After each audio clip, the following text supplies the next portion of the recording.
Joshua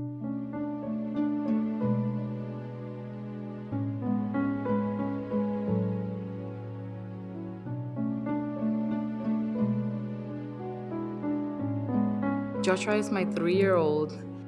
He likes playing with his brother and sister. He's very independent. He has a different personality than everybody in my house. We don't know where he gets it from.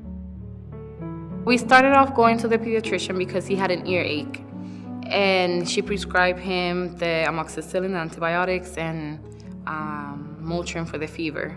The next day, Dr. Egan, his pediatrician, is calling me. I had to go to Yale, New Haven because Joshua was very ill and we needed to go right away. That's when they told us that he had leukemia. And I was in shock. I didn't know how to react. Everybody else was crying around me and I was consoling them and I'm like, yeah, it's gonna be fine. You can't work because your son can't go to school or daycare. Your bills pile up. It's hard. You know, we were homeless. We didn't have a home. And we were living in a shelter. And in my situation, it's not like I can just pick up and start working or get back on my feet right away. It wasn't like that. You try to look for help in every single place that you can, but you feel like you're not doing good enough. Katie Henry introduced me to the Connecticut Cancer Foundation. I was grateful. I felt like I was blessed, and I was thankful for those people that didn't know me, didn't know my situation, but they were willing to help, and they put an effort in helping. It gives you hope, you know, and you don't feel so overwhelmed because you guys take a lift off our shoulders that we don't have to worry so much. I was watching my son's life coming away from him. And now that we're home, I see him and he's just full of life. And he's teaching me just to keep going and be strong for him and his brother and sister. I used to see cancer patients and be like, yeah, they're gonna be fine, they're okay, and just keep walking. Now that I'm in that world, I'm like, yeah, it's hard. I feel like people should treat other people and care for others like they want to be cared for and get treated. And it can happen to anyone. You always get your reward for doing good deeds. Today's me, tomorrow can be you.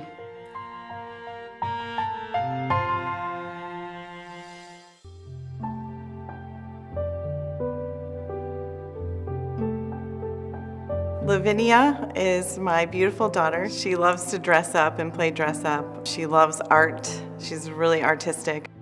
Lavinia was diagnosed with a stage 3 Wilms tumor kidney cancer when she was 2.5 years old.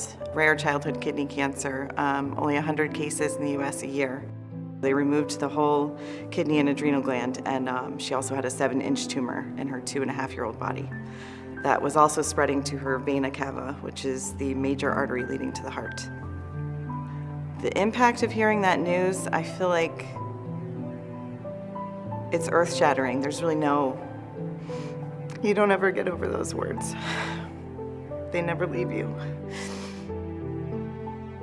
The financial impact of cancer is a lot more than most people, I think,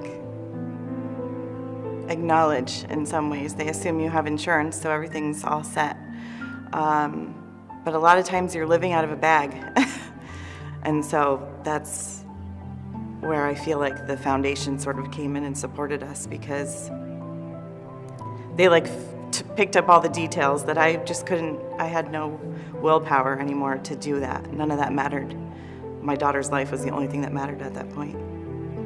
It was such a profound effect on me because it was a time when I felt so alone, and I knew I wasn't anymore. If this foundation didn't exist, I don't know what parents would do. I actually don't even want to let my mind go to that. It's too dark of a place. Some people think they have to give so much. Give a prayer, give a smile, give $1, give $20, give $100, whatever it is that you have, because it comes back to you. There's times in our life when we give, right? And then there's times in our life when we receive, and you need to be open to receiving the help that is available to you. She's taught me so much about letting stuff go. Once you go through something like this, there's no room for anything that's going to bring you down. You can only rise up after this. That's it.